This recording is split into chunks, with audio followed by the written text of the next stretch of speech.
Harold, a 74-year-old widower who built a real estate empire over decades, plans to celebrate his birthday with his family when he discovers that his daughter Rebecca is secretly trying to have him declared mentally incompetent in order to take control of his assets. On what should have been a day of celebration, Harold finds himself betrayed by his own daughter and decides to use all his experience and cunning to prove that they underestimated the old wolf. A story of family, betrayal, revenge, and a man's fight to protect his legacy. I should have known something was wrong when Rebecca showed up at my house at 7 in the morning on my 74th birthday, carrying a briefcase instead of a gift. "Happy birthday, Dad," she said, but her smile looked like it was painted on with cheap makeup, the kind that runs when it gets wet. And I had a feeling there would be tears before this day was over. I was still in my bathrobe, coffee mug in hand, watching the morning news like I had every day for the past 3 years since Martha passed. The routine kept me sane, kept me anchored. Rebecca knew this. She knew I didn't like surprises, especially not at dawn. "You're early, sweetheart," I said, gesturing for her to come into the living room. "The party isn't until 3. "I know, Dad. That's actually what I wanted to talk to you about." She set that briefcase down on my coffee table like it was a bomb. "We need to discuss some things before everyone gets here." The way she said "we" made my skin crawl. It was the same tone she used when she was 16 and had crashed my Buick into a fire hydrant. Sweet on the surface, but with something rotten underneath.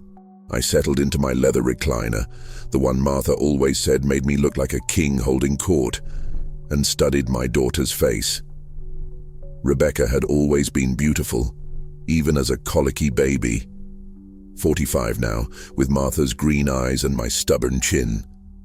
But there was something different about her today, something calculating. "What's on your mind?" I asked, though part of me already knew I didn't want to hear the answer.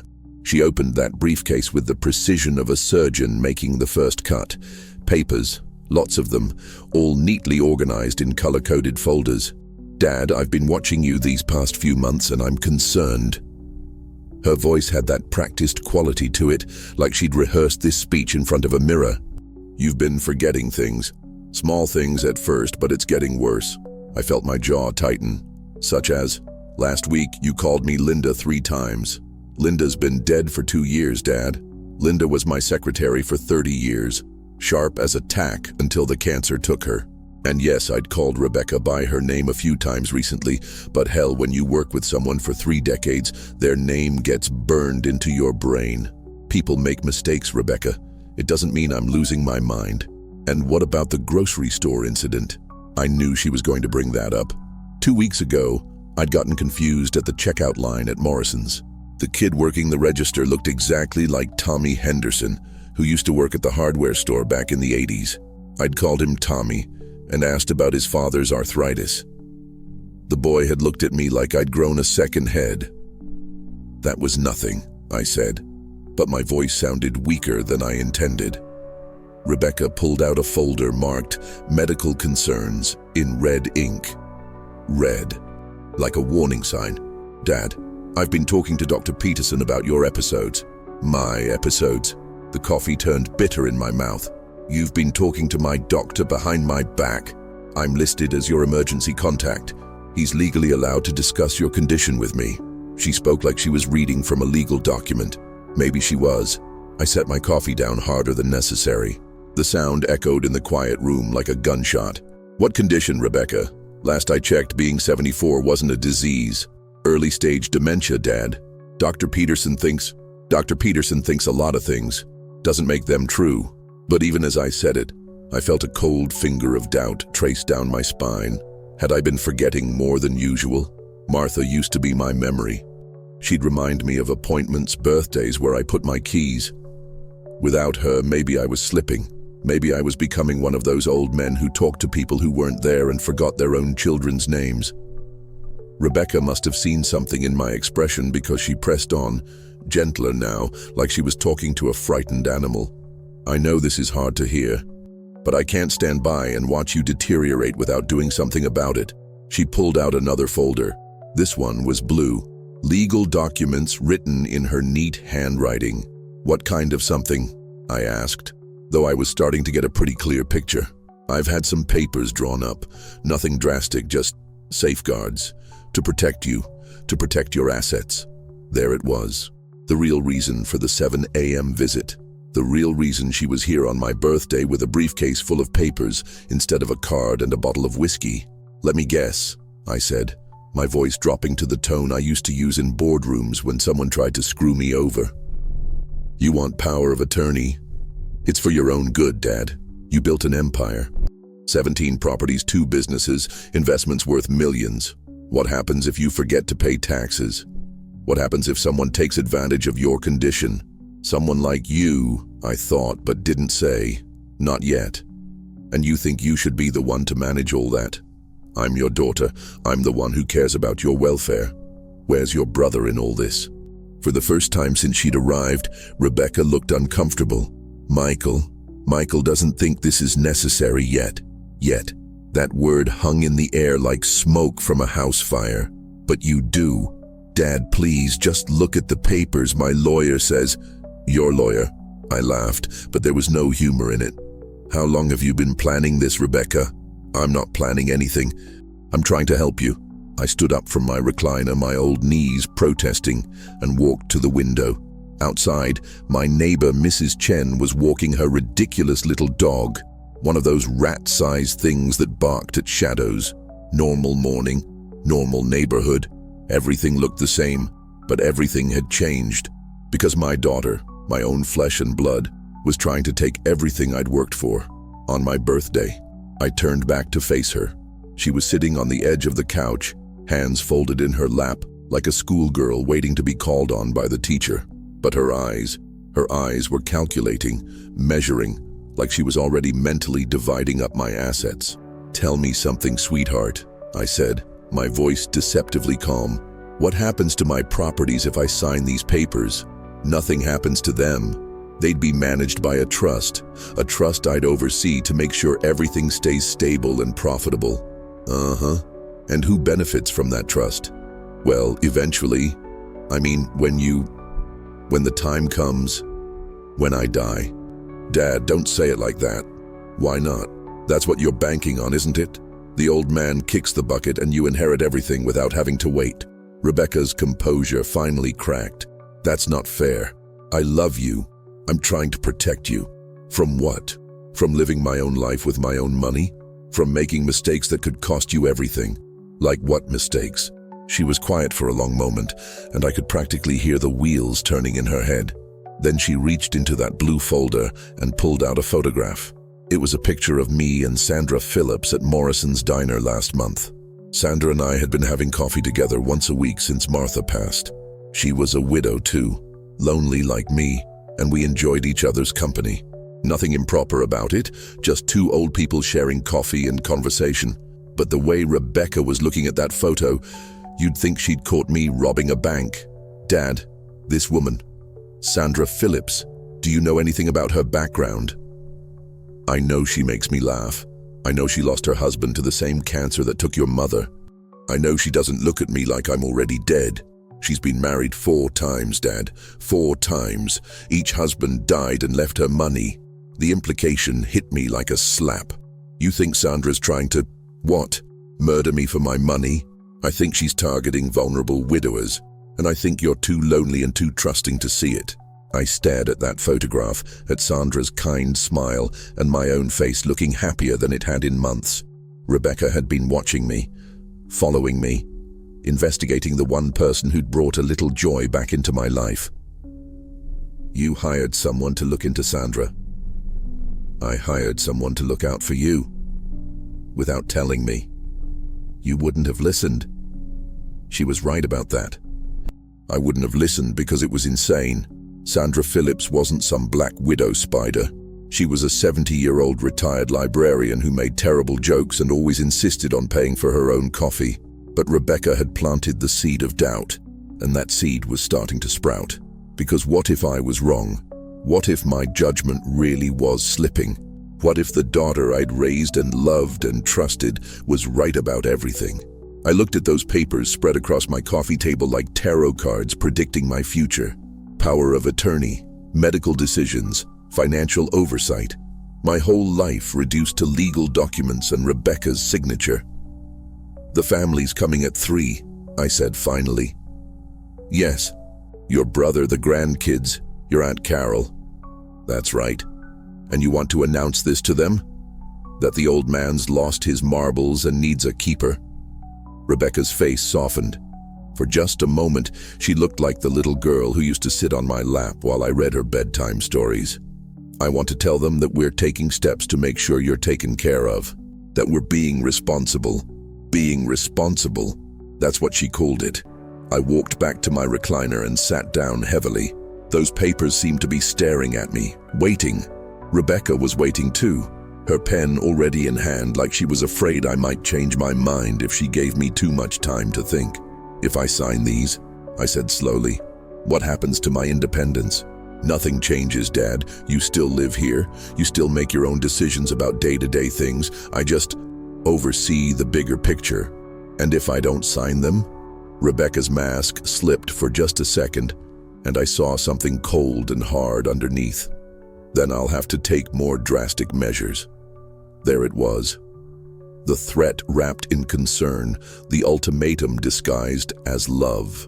I picked up the power of attorney document and pretended to read it, though the legal language might as well have been written in hieroglyphics. But I wasn't really reading. I was thinking, calculating, planning, because Rebecca had made one crucial mistake. She assumed that age had made me weak. She assumed that grief had made me stupid. She assumed that because I sometimes called her by the wrong name or got confused at the grocery store, I'd forgotten how to fight. But I'd been fighting all my life. Fighting to build my business from nothing. Fighting to provide for my family. Fighting to survive in a world that ate up old men like me for breakfast. And if my own daughter wanted to declare war on me, well, she was about to learn that the old wolf still had teeth. I set the papers down and looked at Rebecca with what I hoped was resignation. "I need some time to think about this," I said. "Dad, the lawyer needs these signed by tomorrow if..." "Tomorrow. I'll give you an answer tomorrow." Rebecca gathered up her papers with obvious reluctance. "Promise me you won't do anything rash. Don't make any big financial decisions or spend time with people who might not have your best interests at heart. People like Sandra," she meant. "People who made me remember what it felt like to be alive." "I promise," I lied. After she left, I sat in my recliner for a long time, staring at the spot where that briefcase had been. Outside, Mrs. Chen's dog was still barking at shadows, but now the sound seemed ominous instead of annoying. I thought about Martha, about what she would say if she could see what our daughter had become. Martha always said Rebecca was ambitious, but I thought that was a good thing. I'd raised her to be strong, independent, capable of taking care of herself. I just never imagined she'd use those qualities against me. The grandfather clock in the hallway chimed 8 times. 7 hours until the birthday party. 7 hours to figure out how to handle this. But first, I had a phone call to make. I picked up the phone and dialed a number I knew by heart, even with my supposedly failing memory. "Peterson Medical Group. This is Jenny." "Jenny, it's Harold Morrison. Is Dr. Peterson available? I need to ask him about some conversations he's supposedly been having with my daughter. If this part of the story touched your heart somehow, I'd love to know from which part of the world you're following along with Harold's journey." 20 minutes later, I was sitting in Dr. Peterson's office, still wearing my birthday bathrobe under my overcoat like some kind of madman. Jenny had squeezed me in between appointments after I'd explained it was an emergency. At 74, every doctor's visit felt like an emergency anyway. Dr. Peterson looked exactly like what central casting would order for a small-town physician. Gray hair, wire-rimmed glasses, and the kind of patient smile that made you trust him with your life. I'd been coming to him for 15 years, ever since Dr. Marcus retired. He'd seen me through Martha's cancer, my own heart attack 3 years ago, and the depression that followed both. "Harold," he said, settling behind his desk with my file. "Jenny said this was urgent. Are you feeling all right?" "That depends," I said, "on whether you've been telling my daughter I have dementia." His expression didn't change, but I saw something flicker behind those glasses. Surprise, maybe. Or guilt. Harold, you know I can't discuss your medical information with family members unless I'm the emergency contact, which Rebecca claims she is. I leaned forward in the uncomfortable plastic chair. So I'm asking you directly, do I have dementia? Dr. Peterson was quiet for a long moment, the kind of quiet that stretched like taffy until you wanted to scream just to break it. He opened my file and flipped through several pages, though I suspected he wasn't really reading them. Harold, have you been having memory issues lately?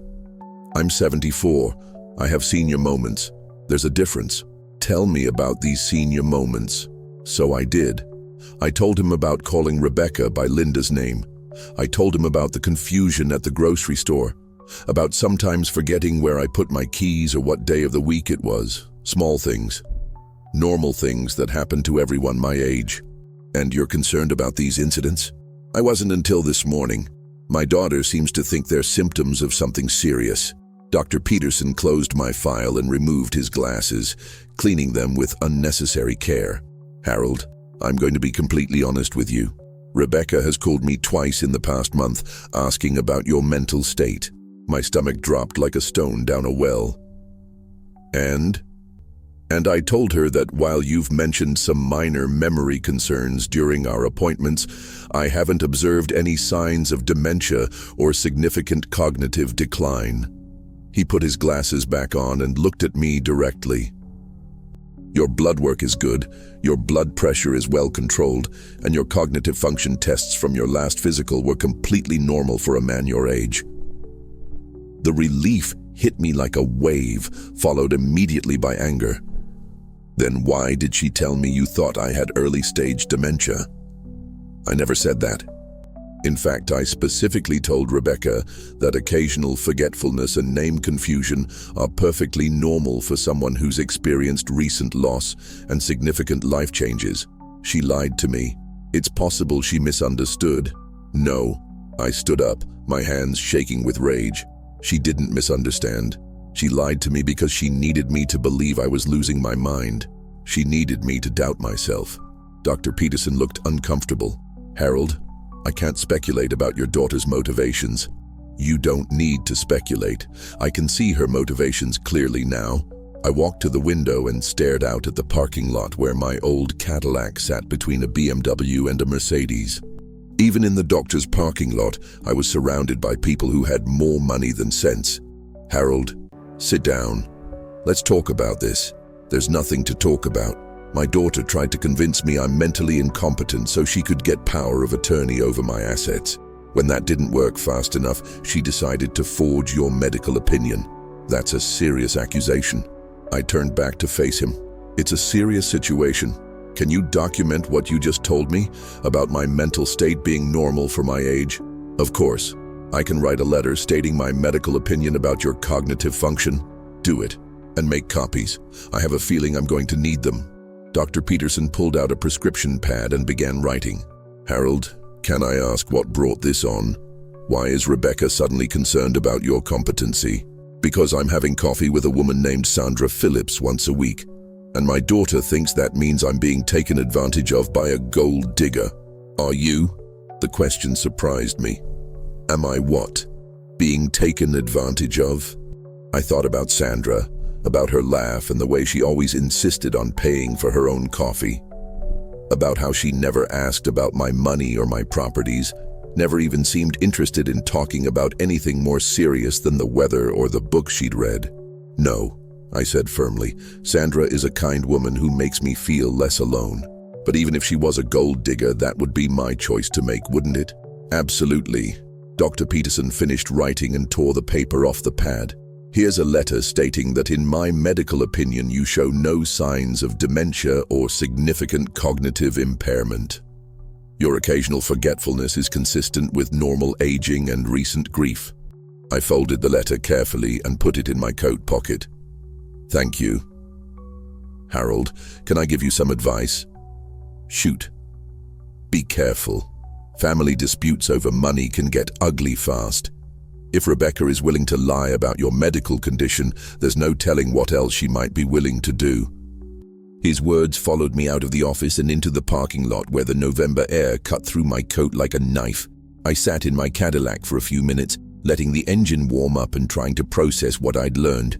Rebecca had lied. Not just a little white lie, but a calculated deception designed to make me doubt my own sanity. She'd used my grief, my loneliness, my natural aging process against me like weapons. I thought about all the times over the past few months when she'd dropped by unexpectedly, asking how I was feeling, whether I was remembering to take my medication, if I needed help managing my finances. I'd thought she was being a caring daughter. Now I realized she'd been gathering evidence for her case against me. The birthday party was in 5 hours. Rebecca would be there with her husband David and their 2 kids. Michael would be there with his family. Aunt Carol, my sister-in-law, would drive down from Cleveland like she did every year. They'd all sing happy birthday and eat cake and pretend to be a loving family. And Rebecca would be watching me the entire time, waiting for me to slip up, to forget someone's name or lose track of a conversation. Every mistake would be ammunition for her campaign to have me declared incompetent. But I had ammunition now too. I pulled out my phone and dialed a number I hadn't called in over a year. "Steinberg, Martinez and Associates. This is Maria." "Maria, it's Harold Morrison. Is Jake available?" Jake Steinberg had been my lawyer for 25 years. He'd handled the purchase of every property in my portfolio, drawn up my will, and guided me through the legal maze of building a business. He was sharp as a razor and meaner than a rattlesnake when he needed to be. "Mr. Morrison, how are you? Jake's in court this morning, but I can have him call you back within the hour. Tell him it's urgent. Family legal issue, he'll understand." "Of course. I'll make sure he gets the message immediately." I hung up and started driving home, but instead of taking my usual route, I found myself heading toward downtown, toward the building that housed my first real estate office, the one I'd bought in 1975 when Rebecca was just a baby. It was a 3-story brick building on Maple Street, nothing fancy, but it had been my kingdom once. The ground floor housed a coffee shop now. The second floor was occupied by an accounting firm, and the third floor had been converted into apartments. I still owned it, along with 16 other properties scattered around the county. I parked across the street and stared at that building, remembering the day I'd signed the purchase agreement. Martha had been terrified we were taking on too much debt. I'd been terrified too, but I'd hidden it better. I was 29 years old with a wife and 2 small children, and I was betting everything we had on a run-down building that smelled like mildew and broken dreams. But it had worked out. That building had been the foundation of everything that came after. Every apartment complex, every commercial property, every investment that had made me wealthy enough for my own daughter to want to steal from me. My phone rang. Jake Steinberg. "Harold, what's going on?" Maria said it was urgent. I told him everything. The early morning visit, the power of attorney papers, Rebecca's claims about my mental state, the truth from Dr. Peterson. Jake listened without interrupting the way good lawyers do. "Jesus, Harold, I'm sorry. Family disputes are always the worst kind. What are my options?" "Well, the good news is that you haven't signed anything yet, and you have written documentation from your doctor stating that you're mentally competent. That's crucial. And the bad news? The bad news is that if Rebecca is determined to pursue this, she can petition the court to have you evaluated by an independent psychiatrist. If she can convince a judge that you're not competent to manage your affairs, she could get guardianship over me. It's possible, especially if she can present evidence of impaired judgment or dangerous behavior. Like having coffee with Sandra Phillips. Exactly. Harold, I need to ask you something, and I need you to be completely honest with me. Shoot. Is there any possibility that your judgment has been compromised? Any chance that this Sandra woman might be taking advantage of you? I thought about it seriously, the way Jake deserved. Sandra and I had been having coffee for 3 months. She'd never asked me for anything, never even let me pay for her coffee. The most personal thing she'd ever shared was that she missed her husband and sometimes talked to his picture when she was lonely. "No," I said. "Sandra's not taking advantage of me, but even if she was, I should have the right to make my own mistakes." "You're right. But family members can still petition for guardianship if they believe you're being exploited or making decisions that put you at risk. So what do I do? First, don't sign anything Rebecca puts in front of you. Second, I'm going to draft a new power of attorney document naming Michael as your primary agent and Rebecca as secondary. That way, if something does happen to you, your son has the authority to act, not just Rebecca. Rebecca's not going to like that. Rebecca doesn't get a vote. It's your life and your money. Third, I want you to undergo a comprehensive cognitive evaluation by a psychiatrist of our choosing. Get it on record that you're mentally competent." "That sounds expensive." Jake laughed. "Harold, you're worth about $12 million. You can afford a psychiatric evaluation." $12 million. I'd never really added it all up, but Jake was probably right. The properties alone were worth $8 or $9 million, and then there were the investments, the business interests, the life insurance policies. No wonder Rebecca was in such a hurry. "One more thing," Jake said. "I want you to be very careful around Rebecca from now on. Don't give her any ammunition. Don't forget any names. Don't get confused about dates or places. Act like you're being evaluated every minute. That's no way to live. It's temporary.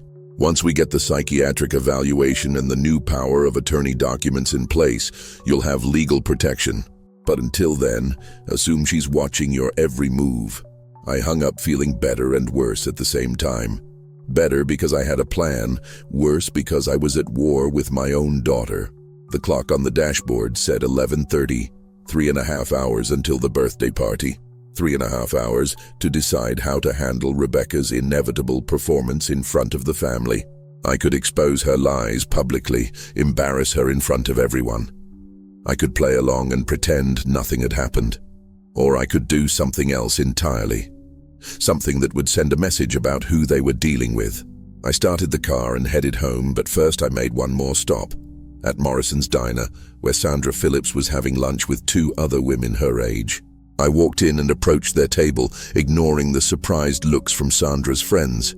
"Sandra," I said, "I'm sorry to interrupt, but I wanted to ask you something." She looked up with those kind eyes that Rebecca found so suspicious. "Of course, Harold. What is it?" "Would you like to come to my birthday party this afternoon? 3 o'clock at my house. I know it's short notice, but I'd really like you to be there." Sandra's face lit up. "I'd love to come. Should I bring anything?" "Just yourself," I said, smiling for what felt like the first time all day. As I walked back to my car, I could feel the wheels of my plan beginning to turn. Rebecca wanted to declare war. Fine. But she was about to learn that in war, the first casualty is always the truth. And I'd been fighting battles longer than she'd been alive. Where are you watching this unfold from? I'd love to know which city you're joining me from as Harold prepares for what might be the most important birthday party of his life. By 2:45, my house looked like something out of a magazine. Rebecca had arrived early with her husband David and their twins, Emma and Jake, both 13 and more interested in their phones than their grandfather's birthday. She'd taken over my kitchen like a general commanding troops, directing David to hang streamers while she arranged flowers and set out the good china Martha used to save for special occasions. "Dad, you look nice," she said when she saw me in my navy suit, but her eyes were scanning me like a doctor looking for symptoms. Was my tie straight? Did I remember to comb my hair? Any signs of the mental deterioration she'd been so eager to diagnose? "Thank you, sweetheart. Everything looks beautiful. I wanted today to be perfect for you." She smiled, but I could see the calculation behind it.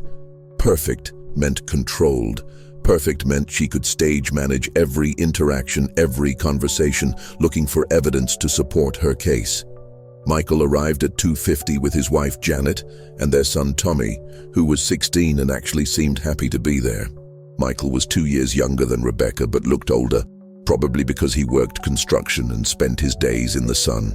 He'd inherited my build and Martha's gentle nature. which meant he usually let Rebecca take charge of family gatherings.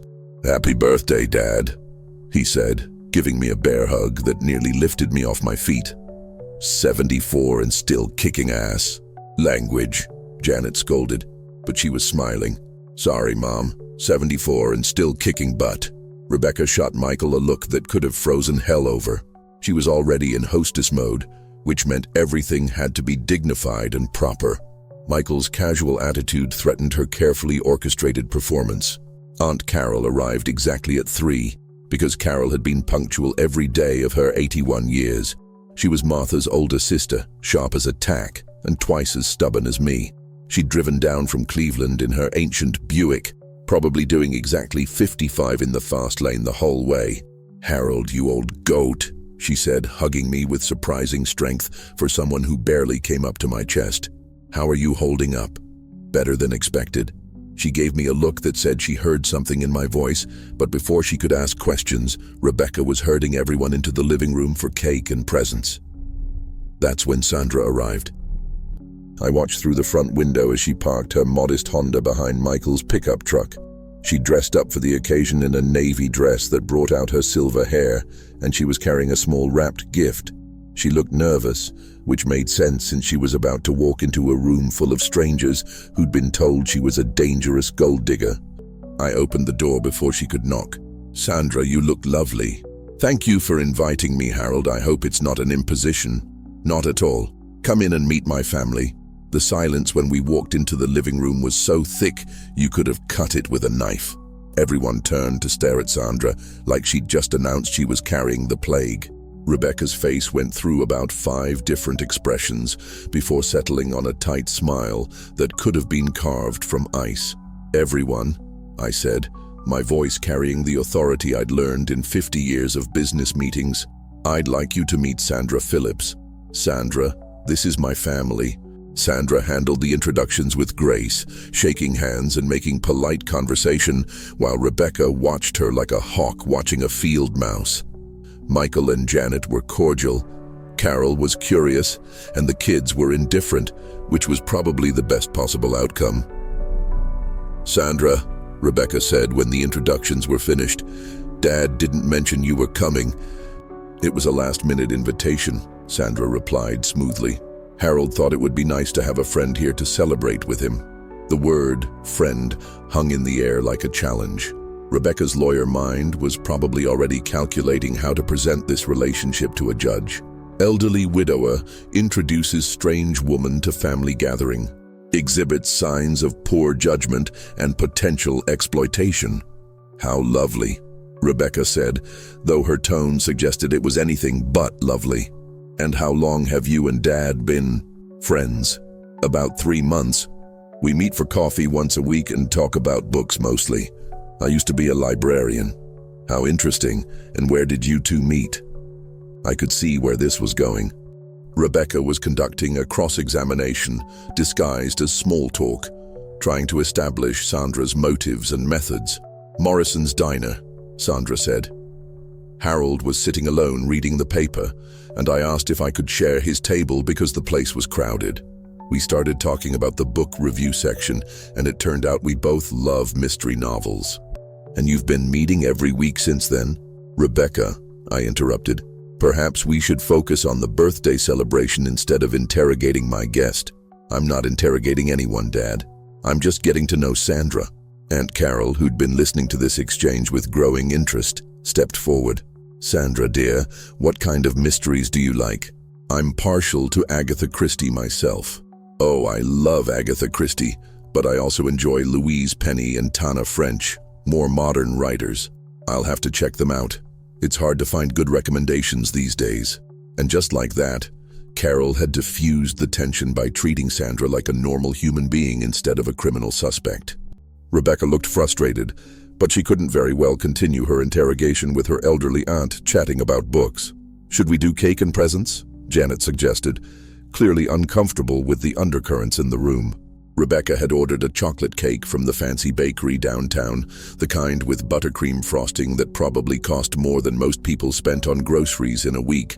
She'd also arranged 74 candles in neat rows because Rebecca believed in doing things properly. "Make a wish, Grandpa," Emma said, speaking for the first time since she'd arrived. I looked around the room at the faces of my family, at Sandra standing slightly apart like she wasn't sure she belonged, at Rebecca watching me with those calculating eyes. I knew what I wished for. I wished for the courage to do what needed to be done.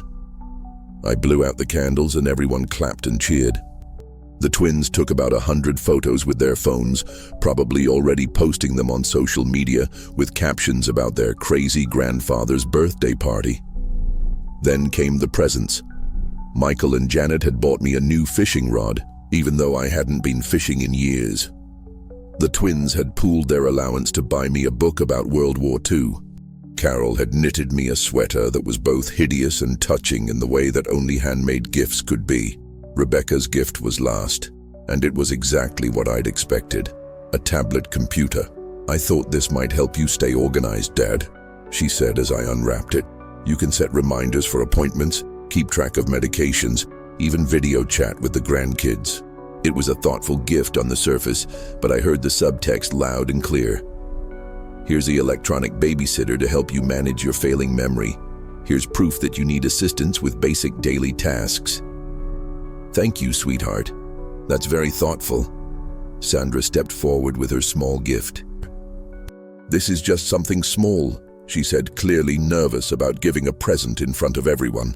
Inside the wrapping was a book, The Thursday Murder Club by Richard Osman. "It's about elderly people in a retirement community who solve cold cases," Sandra explained. "I thought you might enjoy it since you like mysteries." It was a perfect gift. Thoughtful, personal, and it showed she'd actually listened to our conversations. It probably cost $10, but it meant more to me than Rebecca's expensive tablet. "I love it," I said, and meant it. "Thank you, Sandra." Rebecca's expression was priceless. Her carefully chosen, expensive gift had been upstaged by a paperback book from the woman she considered a threat. "Well," Rebecca said, forcing another smile, "should we have some cake?" As everyone moved toward the dining room, I caught Michael's arm. "Can I talk to you for a minute? Privately?" He looked surprised but nodded. "Sure, Dad." We stepped out onto the back porch where the November air was crisp and clean. I could hear the muffled sounds of conversation from inside, Rebecca's voice rising above the others as she played the perfect hostess. "Michael, I need to tell you something and I need you to listen carefully." His expression grew serious. "What's wrong?" I told him everything. The morning visit, the power of attorney papers, Rebecca's lies about my medical condition. I showed him Dr.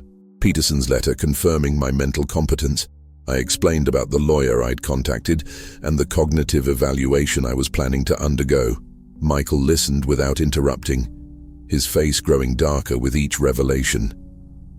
"Jesus, Dad. I can't believe she'd do something like that." "Believe it. The question is, what are we going to do about it?" "We? Dad, this is between you and Rebecca." "No, son. If she succeeds in getting power of attorney, she'll control everything, including your inheritance." That got his attention. Michael had never been greedy, but he had a family to think about. A mortgage, college funds to worry about, the everyday expenses of raising a teenager. "You think she'd cut me out?" "I think she'd do whatever served her interests. And right now, her interests seem to involve taking control of my assets while I'm still alive." Michael was quiet for a long moment, staring out at the bare trees in my backyard. "What do you want me to do?" "I want you to witness what happens in there tonight. I want you to see how she operates, how she treats Sandra, how she tries to make me look incompetent in front of the family. And then I want you to decide whose side you're on." We went back inside to find Rebecca holding court in the living room, regaling everyone with stories about my recent episodes. The name, confusion, the grocery store incident, even a story about me supposedly getting lost driving to the bank last week, which was complete fabrication. "I'm just worried about him living alone in this big house," she was saying to Carol. "What if he falls? What if he forgets to turn off the stove? What if someone takes advantage of his condition?" Her eyes flicked to Sandra when she said that last part. "Rebecca," I said, my voice cutting through her monologue like a blade, I think you're being a bit dramatic. Am I? Dad, just yesterday you called me Linda again. Once. I called you Linda once and I immediately corrected myself. But it's happening more frequently. According to who? According to my observations. And Dr. Peterson agrees that Dr. Peterson told me this morning that I show no signs of dementia or significant cognitive impairment. I pulled out the letter and handed it to Carol. Perhaps you'd like to read his actual medical opinion instead of my daughter's interpretation of it. The room went dead silent. Carol read the letter, her eyebrows rising with each line. Then she passed it to Michael, who read it and looked at Rebecca with something approaching disgust. Rebecca, Carol said slowly. This letter says your father is mentally competent and that his occasional forgetfulness is normal for someone his age. Rebecca's face flushed red.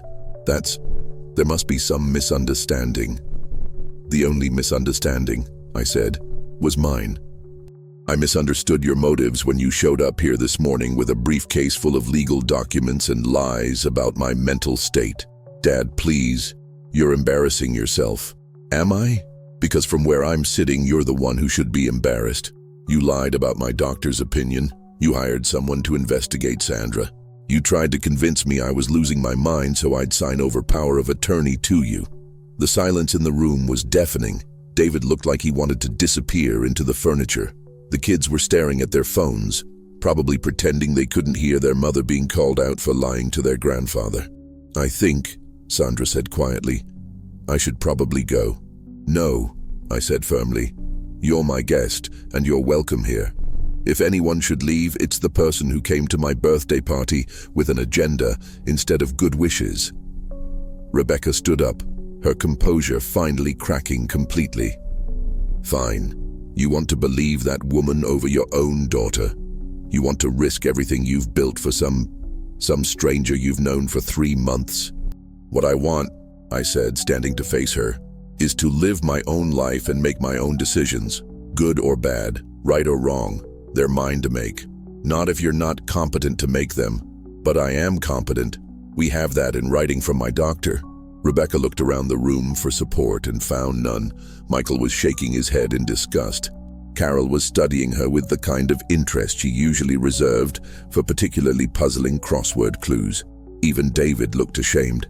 This isn't over, Rebecca said, grabbing her purse. No, I agreed. It's not, but the next move is mine. After she left, taking David and the twins with her, the remaining family members sat in stunned silence. Well, Carol said finally, that was more excitement than I expected at a birthday party. If you've ever been in a family situation this intense, I'd love to hear from you. Tell me which country you're watching from and whether you've experienced anything like Harold's betrayal. The phone started ringing at 6:47 the next morning. I knew it was trouble before I even looked at the caller ID because normal people don't call at dawn unless someone's dead or dying. Mr. Morrison, this is Detective Sarah Collins with the County Sheriff's Department. I need to ask you some questions about a welfare check request we received. I was still in my bathrobe, coffee mug halfway to my lips, trying to process what she'd just said. A welfare check? Yes, sir. We received a call yesterday evening from your daughter expressing concern about your mental state and your safety. She mentioned that you've been exhibiting signs of dementia and that you've become involved with someone who might be taking advantage of you. The coffee turned to acid in my stomach. Rebecca had escalated faster than I'd anticipated. Calling the police was a brilliant move, actually. It created an official record of concern about my mental state, something she could reference in court proceedings later. Detective Collins, I can assure you that I'm perfectly fine. In fact, I have documentation from my physician stating that I'm mentally competent. I'm sure you do, sir. But I still need to come by and complete the welfare check. It's standard procedure when we receive this type of complaint. Of course, when would be convenient for you? I can be there in about an hour if that works. After I hung up, I called Jake Steinberg. It was still early, but lawyers who handle emergency calls learn to function on whatever sleep they can get. Harold, what's happening now? I told him about the detective's call. Jake was quiet for a moment, probably running through the legal implications in his head. Smart move on Rebecca's part. A police welfare check creates an official record that she can use as evidence if she petitions for guardianship. The detective's report will be part of the public record. So what do I do? Be the most mentally competent 74-year-old that detective has ever met. Show her around your house. Demonstrate that you're taking care of yourself. Have your medications organized, your bills paid and filed properly. Show her Dr. Peterson's letter. And Sandra. Don't mention Sandra unless the detective brings her up. If she does, explain that Sandra is a friend you met for coffee, nothing more. Don't get defensive about the relationship. After I hung up, I spent the next hour staging my house like a theater set. I organized my pill bottles by day and time. I pulled out my checkbook and recent bank statements, all neatly balanced and filed. I made sure the house was clean and well-maintained, evidence that I was capable of independent living. Detective Collins turned out to be a woman in her 40s with kind eyes and the patient demeanor of someone who'd conducted hundreds of these welfare checks. She was thorough, but not intrusive, asking about my daily routine, my health, my ability to manage my finances and household. Your daughter mentioned that you've been forgetting things lately. Names, appointments, that sort of thing. Detective, I'm 74 years old. I occasionally forget where I put my keys or call someone by the wrong name, but I've never missed a doctor's appointment, forgotten to pay a bill, or gotten lost driving somewhere familiar. I showed her Dr. Peterson's letter. She read it carefully and made notes in her report. She also mentioned concerns about someone named Sandra Phillips. Sandra is a widow I met at a diner. We have coffee once a week and talk about books. She's never asked me for money or anything else. How long have you known her? About 3 months. And your relationship is friendship, nothing more. Sandra pays for her own coffee and brings her own transportation. She's never even been inside my house. The detective spent another 20 minutes walking through my home, observing how I interacted with my environment. She watched me make coffee, asked me about the photographs on my mantel, had me show her how I organized my medications. Mr. Morrison, based on my observation, you appear to be functioning independently and managing your affairs competently. I'll note in my report that you seem oriented to time and place, that your home is well maintained, and that you demonstrated the ability to manage your medication and finances. Thank you, Detective. However, I do need to inform you that if your family continues to express concerns about your welfare, there may be additional investigations. After she left, I called Jake again. How did it go? Better than expected. She said I appeared competent and independent. But she warned me that there might be more investigations if my family continues to express concerns, which they will. Rebecca's not going to give up after one failed welfare check. So what's next? Next, we go on offense. I've scheduled your psychiatric evaluation for Thursday with Dr. Elizabeth Warren. She's one of the best forensic psychiatrists in the state, and her testimony carries significant weight in competency hearings. And then we revise your estate planning documents. New will, new power of attorney, designating Michael as primary and removing Rebecca entirely. We also set up an irrevocable trust for your major assets. Won't that make Rebecca even more desperate? Probably. But it'll also make it much harder for her to get control of your money, even if she somehow manages to get guardianship over you. That afternoon, I drove to Sandra's apartment to check on her. I had a feeling Rebecca wouldn't limit her attacks to me. Sandra lived in a modest complex on the east side of town, the kind of place where retired teachers and librarians could afford the rent. Her apartment was small but comfortable, filled with books and the kind of furniture that lasted decades because it was built properly. "Harold, what a nice surprise," she said when she opened the door, but I could see something was wrong. Her usual smile seemed forced, and there were stress lines around her eyes that hadn't been there yesterday. "Sandra, are you all right? You seem upset." She hesitated, then stepped aside to let me in. "I received some disturbing phone calls this morning." "What kind of calls?" "Someone claiming to be a private investigator, asking about my background, my previous marriages, my financial situation." She sat down heavily on her couch. "Harold, they knew things about me that I've never told anyone. Private things." I felt my anger rising like mercury in a thermometer. "What kind of things?" "They knew about my first husband's gambling debts, about the financial problems we had before he died, They knew that my second husband left me his life insurance money and that my third husband changed his will shortly before he passed away. Your third husband?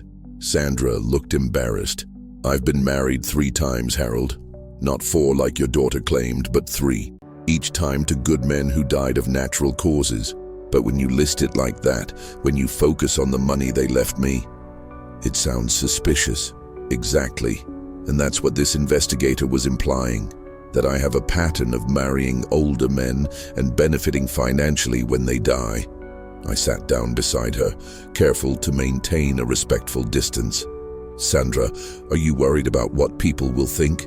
I'm worried about what this means for you. Harold, if your daughter is willing to hire investigators and twist the facts about my past, what else might she be willing to do? Before I could answer, Sandra's phone rang. She looked at the caller ID and her face went pale. It's Channel 7 News. Don't answer it. But it was too late. Sandra had already picked up, probably out of habit more than anything else. Hello? Yes, this is Sandra Phillips. What? No, I don't understand what you're asking. I could hear the voice on the other end, tinny and aggressive through the phone speaker, something about allegations and public interest and the right to respond to accusations. Sandra hung up, her hands shaking. They want to interview me about my relationship with you. They said there have been allegations that I'm targeting elderly men for their money. Rebecca went to the media. Apparently, the reporter said they'd received information about my pattern of relationships with wealthy widowers and wanted my side of the story. I stood up, pacing to the window and back. Rebecca had declared total war. Not content with lying to family members and calling the police, she'd now involved the local media. By tomorrow, my private life would be front-page news in a town where everyone knew everyone else's business. Sandra, I'm so sorry you've been dragged into this. Harold, maybe we should stop seeing each other, at least until this blows over. Absolutely not. The words came out harder than I'd intended. If we stop seeing each other, Rebecca wins. She gets to control my life by threatening anyone who tries to be part of it. But the damage to your reputation, my reputation will survive. I'm more concerned about yours. Sandra was quiet for a long moment, staring at her hands folded in her lap. Harold, there's something I need to tell you. Something the investigator apparently already knows. My stomach tightened. What is it? My second husband, Robert, died in what the police initially investigated as a suspicious death. He fell down the stairs at our house, and because he'd recently changed his will to include me, they looked into the possibility of foul play. And they concluded it was an accident. Robert had been drinking, the stairs were steep, and he'd fallen before. But for 2 weeks, I was a suspect in my husband's death. Were you charged with anything? No. The coroner ruled it accidental death, and the investigation was closed. But if your daughter's investigator has access to police records, she didn't need to finish the sentence. I could already see the headlines. Local widow's husband died under suspicious circumstances. The fact that she'd been cleared wouldn't matter. The suspicion would be enough to destroy her reputation and paint me as a foolish old man being manipulated by a potential black widow. Sandra, look at me. She raised her eyes to meet mine. Do you have anything to feel guilty about? Did you harm any of your husbands? Of course not. I loved all 3 of them. Then we have nothing to worry about. The truth will come out. Will it? Harold, I've lived in this town for 20 years. I've built a quiet, respectable life here. If this story gets out, if people start talking about me as someone who might have murdered her husband, then we'll face it together. Sandra shook her head. No, Harold. I won't let your daughter destroy your family relationships because of me. I think it's best if I leave town for a while. I have a sister in Florida who's been asking me to visit. Running away won't solve anything. Maybe not. But it might give you a chance to work things out with Rebecca without me being a complication. I wanted to argue with her, to convince her to stay and fight. But I could see the fear in her eyes, the way she kept glancing toward the window like she expected reporters to be camped outside. Rebecca had succeeded in making Sandra feel like a target, like someone whose presence brought danger to everyone around her. If you leave, I said slowly, You'll be letting Rebecca win. Maybe Rebecca should win. Maybe you'd be better off without my complications in your life. Sandra Phillips, that's the first stupid thing I've ever heard you say. She almost smiled at that. Harold, you're a good man, but your daughter is willing to destroy anyone who gets in her way. I won't let her destroy you because of me. What if I told you I had a plan to stop her? What if I told you I was going to make sure she regretted ever trying to manipulate me? What kind of plan? I thought about the trust documents Jake was preparing, about the psychiatric evaluation that would prove my competence, about the nuclear option I was considering if Rebecca pushed me too far. The kind of plan that requires patience and perfect timing. The kind of plan that only works if I have something worth fighting for. Sandra studied my face for a long moment. And you think I'm worth fighting for? I think our friendship is worth fighting for. I think the principle is worth fighting for. And I think it's time someone taught my daughter that there are consequences for trying to destroy innocent people. You sound different, Harold. Harder. Good. Because the gloves are coming off. My phone buzzed with a text message from an unknown number. Channel 7 News would like to schedule an interview regarding allegations about your relationship with Sandra Phillips. Please call. I showed Sandra the message. See, they're coming for both of us now. What are you going to do? I'm going to call them back and schedule that interview, and then I'm going to tell them exactly what kind of person my daughter really is. Have you ever had to fight for something important when everyone was against you? I'd love to know what country you're watching from and whether you've ever had to take a stand like Harold is preparing to take. The Channel 7 news van pulled into my driveway at exactly 2 p.m. on Wednesday, 3 days after my birthday party from hell. I watched from my living room window as reporter Jessica Martinez stepped out, followed by a cameraman who looked like he'd rather be anywhere else. I'd spent those 3 days preparing for this moment, like a general planning the final battle of a war. Jake had delivered the new estate documents that morning. A revised will that cut Rebecca's inheritance to the legal minimum, an irrevocable trust that protected my major assets, and a power of attorney that named Michael as my primary agent with explicit language excluding Rebecca from any decision-making authority. But those were just the opening moves. What I was about to do would either end this war decisively or destroy what was left of my family forever. Mr. Morrison, Jessica Martinez said when I opened the door, "Thank you for agreeing to speak with us. I know this must be a difficult time." Jessica was younger than Rebecca, probably in her early 30s, with the kind of aggressive ambition that made her perfect for investigative reporting. She'd done her homework. I could tell by the way she carried herself, confident but respectful. She knew she was about to get a story that would make her career. "Please come in. Can I offer you some coffee?" "That would be lovely, thank you." As I prepared the coffee, I could hear the cameraman setting up equipment in my living room, the same room where Rebecca had tried to manipulate me with her briefcase full of lies. The irony wasn't lost on me. "Mr.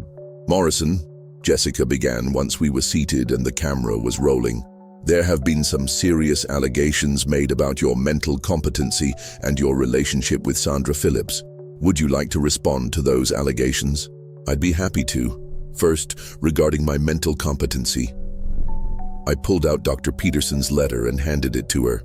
"This is a medical evaluation from my physician stating that I show no signs of dementia or cognitive impairment.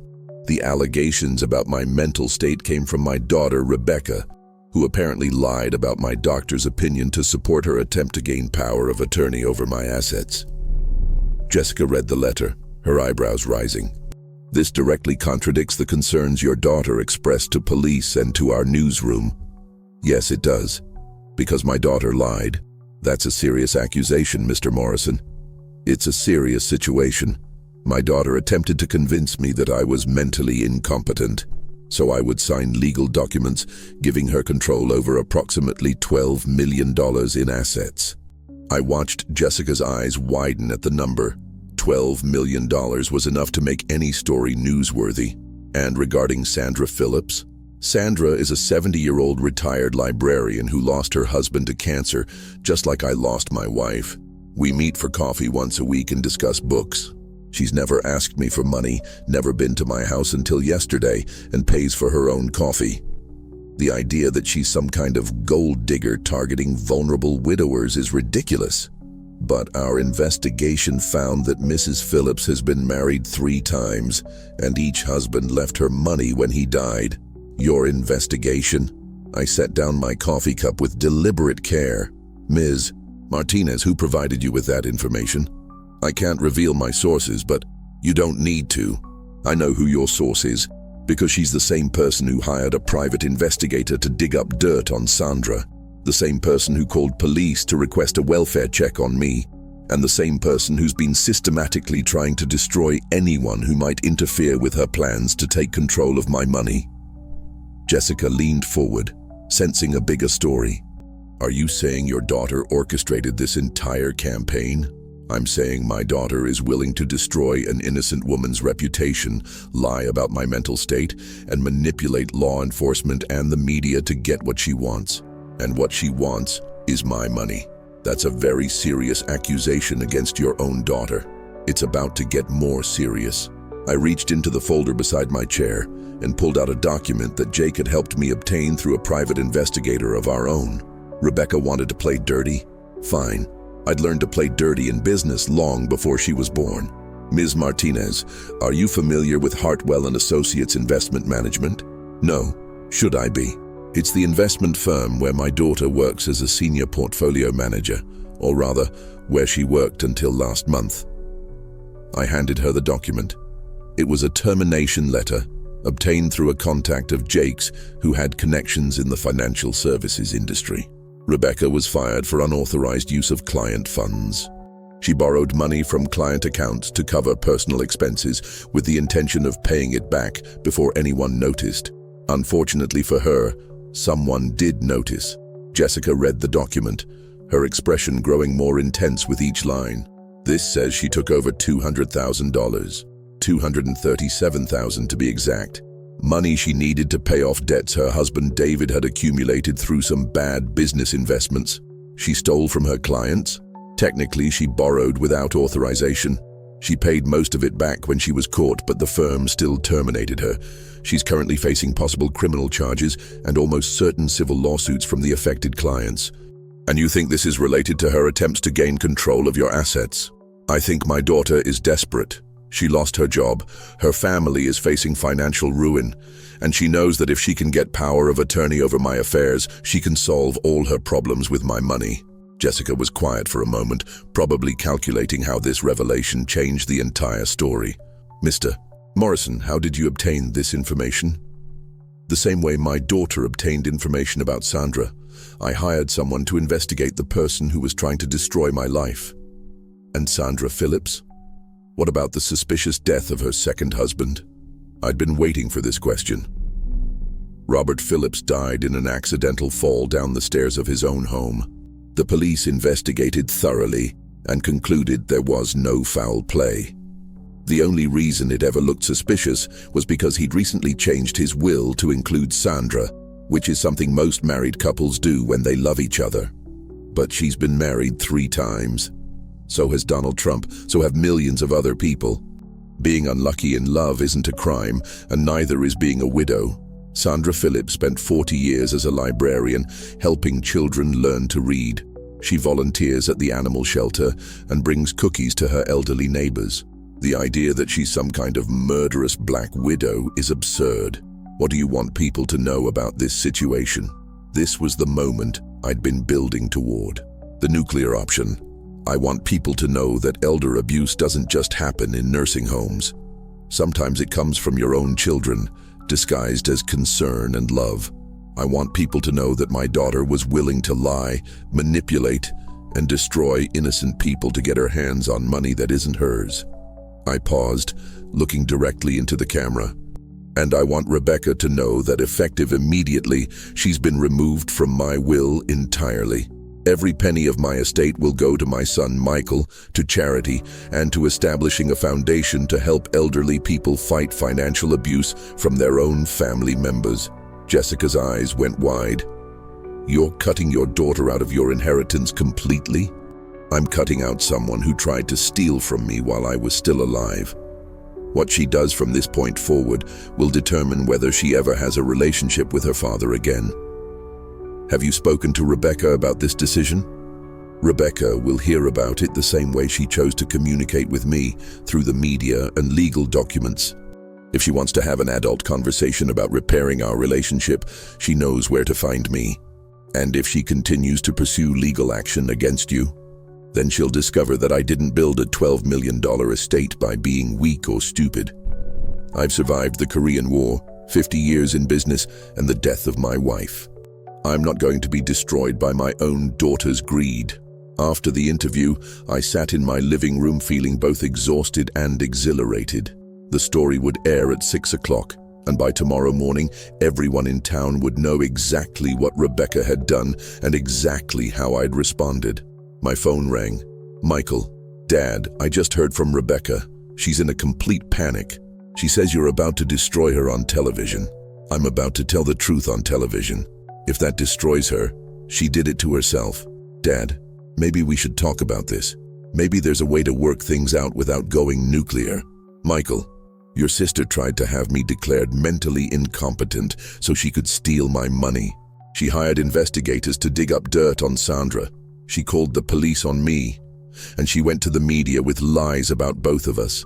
How exactly do you propose we work things out? Michael was quiet for a long moment. I know she screwed up, Dad, but she's still family. Family doesn't try to destroy each other. What Rebecca did crossed a line that can't be uncrossed. So that's it. You're cutting her out forever. I'm protecting myself and my assets from someone who's proven she can't be trusted. If Rebecca wants a relationship with me, she needs to earn it back, starting with a sincere apology to Sandra Phillips. Dad, Rebecca's facing criminal charges. David's business is bankrupt. They might lose their house. Then maybe she should have thought about that before she tried to steal from her clients and her father. The kids, Dad. Think about Emma and Jake. They don't deserve to lose their grandfather because their mother made some bad choices. That hit me harder than I expected. My grandchildren were innocent in all this. Emma with her shy smile and Jake with his endless questions about everything. They didn't deserve to be casualties in this war. The kids are always welcome here, Michael. This is between me and Rebecca. But if you cut her out of the will, you're affecting their future too. Their future was already affected when their mother decided to embezzle money from her clients. I'm not responsible for cleaning up Rebecca's messes anymore. After I hung up, I walked to the window and looked out at the street where I'd lived for 30 years. Normal people going about their normal lives, probably unaware that one of their neighbors was about to become the center of a very public family scandal. At 5:45, I called Sandra. Harold, I saw the news van at your house. Are you all right? I'm fine. Sandra, I want you to watch Channel 7 at 6 o'clock. Why? Because I just declared war on behalf of both of us. Harold, what did you do? What needed to be done? Sandra, after tonight, everything changes. Rebecca will either back down completely or escalate to legal action. Either way, you need to know that I'm prepared to fight this all the way to the end. I don't want you to destroy your family because of me. I'm not destroying my family. Rebecca destroyed it when she chose greed over love.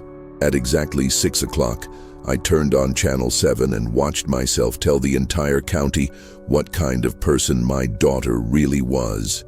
By the time the segment ended, my phone was ringing with calls from reporters, lawyers, and old friends who'd seen the story. But the call I was waiting for didn't come until almost midnight. Dad, Rebecca's voice was barely a whisper. We need to talk. If you've ever had to make a choice between family loyalty and doing what's right, I need to hear from you. Tell me what country you're watching from and whether you think Harold made the right decision. Rebecca came to my house at 7 the next morning, but this time she wasn't carrying a briefcase. She was carrying a box of tissues and the weight of complete defeat on her shoulders. I'd barely slept, spending most of the night fielding calls from reporters and old friends who'd seen the news story. The interview had gone viral online, shared thousands of times with comments ranging from support for my stance to criticism for publicly humiliating my own daughter. But I'd crossed the Rubicon, and there was no going back now. When I opened the door, Rebecca looked like she'd aged 10 years overnight. Her usually perfect makeup was smeared, her hair was unkempt, and her eyes were red and swollen from crying. "Dad," she said, her voice barely above a whisper, "can we please talk?"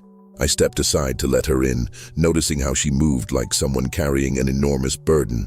The confident, calculating woman who'd tried to manipulate me a week ago was gone, replaced by someone who looked broken and desperate. We sat in the same living room where this all began, but the power dynamic had completely shifted. Rebecca perched on the edge of the couch like she was afraid I might throw her out at any moment. "I saw the interview," she said. "I figured you had, considering it's been replayed about 50 times since last night. Dad, I don't know where to start. How about with the truth? For once." Rebecca flinched like I'd slapped her. "You're right. You deserve the truth." She took a shaky breath. "I did lose my job. I did take money from client accounts, and I am facing criminal charges. $237,000, Rebecca, from elderly clients who trusted you with their life savings. I know how it looks. I know how terrible it is. But Dad, I was desperate. David's business collapsed. We owed money to everyone. The bank was threatening to foreclose on our house. I thought I could borrow the money and pay it back before anyone noticed." "Borrow? Is that what we're calling theft now?" "I was going to pay it back." "With what money? You were already broke." Rebecca looked down at her hands, tears starting to fall again. "With your money. I was going to pay it back with your money once I got power of attorney." There it was, the admission I'd been waiting for. "So you were planning to steal from me to cover up stealing from your clients." "It wasn't stealing, it was going to be my inheritance anyway. I was just accessing it early. Your inheritance that you would have gotten when I died. Were you planning to wait for that, or were you going to help it along?" Rebecca's head snapped up, horror in her eyes. "Dad, no, I would never. How could you even think that? Because a week ago, I wouldn't have thought you could lie about my mental state, hire investigators to destroy Sandra, or steal money from elderly clients.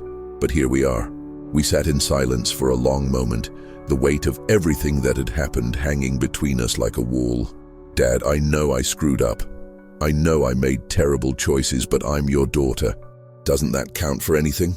You were my daughter when you decided to betray me. Being family didn't stop you then. I was scared. I was desperate. David was talking about declaring bankruptcy. The kids would have had to change schools. We would have lost everything. So you decided to make sure I lost everything instead? I didn't think of it that way." "How did you think of it, Rebecca? Because from where I sit, you were willing to have me declared mentally incompetent, take control of my money, and destroy an innocent woman's reputation to save yourself from the consequences of your own crimes." Rebecca was crying harder now, her whole body shaking with sobs. I know it was wrong. I know I hurt you and Sandra, and I don't know how to fix it." "You can't fix it. Some things can't be fixed. They can only be endured." "So that's it? You're really cutting me out of your life forever?" I looked at my daughter, at the woman I'd raised and loved and been proud of for 45 years. The woman who'd graduated summa cum laude from college, who'd built a successful career, who'd given me 2 beautiful grandchildren. And I tried to reconcile that person with the one sitting in front of me who'd been willing to destroy me to save herself. "Rebecca, answer me this. If your plan had worked, if I'd signed those power of attorney papers and you'd taken control of my assets, what would have happened to Sandra?" I don't know." "Yes, you do. You would have made sure I never saw her again. You would have used your legal authority to isolate me from anyone who might question your decisions. You would have turned me into a prisoner in my own life. Dad, please. And when I got sick, really sick, you would have made all my medical decisions based on what was convenient for you, not what was best for me. You would have controlled every aspect of my life until I died, probably sooner rather than later, because isolated, depressed old men don't live very long. I wouldn't have done that. You were already doing it. You were already trying to control who I could see and what I could do with my own money." Rebecca stared at me, perhaps finally understanding the full scope of what she'd attempted. "Dad, what do I have to do? What can I possibly do to make this right? You can start by calling Sandra and apologizing for trying to destroy her life. Okay, I can do that. You can turn yourself into the police and make a full confession about the money you stole. Rebecca's face went pale. Dad, if I do that, I'll go to prison. You're probably going to prison anyway. The difference is whether you go with some dignity intact or as someone who fought the charges and made it worse. And then you can spend whatever time you have left before sentencing making sure your children understand that what you did was wrong and that actions have consequences, even for people they love. What about us? What about our relationship? I was quiet for a long time, looking out the window at the morning sun breaking through the clouds. Mrs. Chen was walking her ridiculous little dog, just like she did every morning. Normal life continuing while my family fell apart. I don't know, Rebecca.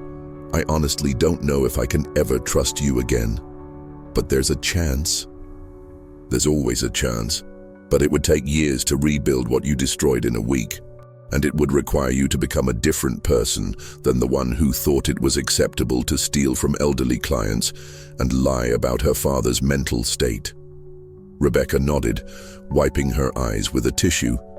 What about the will? Will you reconsider cutting me out? No.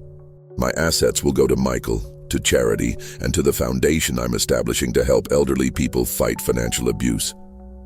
You made your choices, Rebecca. Now you get to live with the consequences. Even after I apologize, even after I try to make things right. Making things right doesn't erase what you did. It just means you're taking responsibility for it.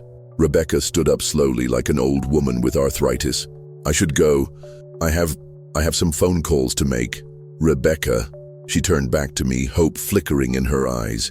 Your children will always be welcome in this house. Whatever happens between us, they're innocent in all this. Thank you. That means everything to me. After she left, I sat in my recliner and thought about the conversation. Had I been too harsh, too unforgiving? Martha would have said yes, probably. Martha always believed in second chances, in the power of forgiveness to heal wounds. But Martha had never been betrayed by her own child. My phone rang. Sandra. Harold, I just got the strangest phone call from your daughter. She apologized. She did. She cried through most of it, actually. She said she was sorry for what she'd put me through and that she hoped I could forgive her someday. That's a start. Harold, are you all right? You sound tired. I am tired. This whole thing has been exhausting. Do you want some company? I could come over, maybe make you some lunch. For the first time in days, I smiled. I'd like that very much. Good. And Harold, I'm proud of you. What you did took courage. What I did destroyed my family. What you did protected yourself and stood up for what's right. Sometimes those are the same thing. After I hung up, I called Michael to let him know about Rebecca's visit and her promise to turn herself in. Then I called Jake to discuss the details of the foundation I wanted to establish. If my money was going to make a difference in the world, it might as well help other elderly people avoid what I'd gone through. 3 months later, I received a letter from Rebecca. She'd pled guilty to embezzlement and been sentenced to 2 years in prison with the possibility of parole after 18 months. David had filed for bankruptcy and moved in with his parents with the twins. The house was gone, along with everything else they'd accumulated during their years of prosperity. But the letter wasn't asking for money or sympathy. It was a simple acknowledgement that she'd been wrong, that she was grateful I'd stopped her before she'd done something even worse, and that she hoped someday to earn back at least a small piece of my respect. I wrote back, not forgiveness, not yet, but acknowledgement that she was trying to do the right thing finally. It wasn't much, but it was a start. Sandra and I still meet for coffee every week, though now we occasionally have dinner too. The investigation into her past marriages found exactly what I'd expected. 3 marriages to good men who died of natural causes, leaving behind a woman who'd loved them and grieved them and moved on because that's what living people do. The foundation is thriving. We've helped dozens of elderly people fight financial abuse from family members, caregivers, and scammers. Every success story feels like a small victory against the darkness that almost consumed my own family. And every morning, I wake up in my own house, making my own decisions, living my own life. At 74, that's no small thing. Sometimes the wolves win. But sometimes, if you're smart enough and tough enough and just a little bit lucky, the old wolf gets to keep his teeth. No matter where you're watching this story from around the world, remember this. You're never too old to fight for what's yours, and you're never too old to start over. Sometimes the greatest victory is simply surviving with your dignity intact.